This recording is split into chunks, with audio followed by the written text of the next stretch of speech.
পাকা আমের ফুলুরি খুব মুখরোচক খাবার। এটা বাচ্চা থেকে বড় সবাই পছন্দ করবে। এটা এমনই একটা খাবার, গরমকালে পাকা আম কম বেশি প্রায় সবার বাড়িতে থাকে। একটা গ্রেটারের সাহায্যে এইভাবে আমগুলো ঘষে নেব।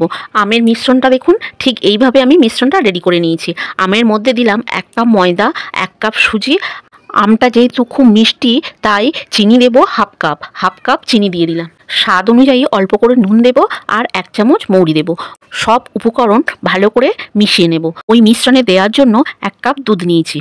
অল্প অল্প করে দুধ দিয়ে মিশ্রণটা মেশাতে হবে। সমস্ত কিছু খুব ভালো করে মিশিয়ে নেওয়ার পর চিনিটা মেল্ট হওয়ার জন্য 5 মিনিট ঢাকা দিয়ে রাখবো।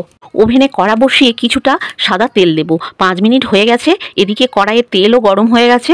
অল্প অল্প করে মিশ্রণ নিয়ে তেলের উপর দেব। ওভেনের ফ্লেমটা মিডিয়ামে রেখে ফুলুরিগুলো এইভাবে উল্টে পাল্টে লাল লাল করে ভেজে নিয়েছি। এখানে আমি ফুলুরিগুলো এইভাবে লাল করে ভেজে নিয়েছি। আপনারা চাইলে হালকা লাল করে ভাজতে পারেন।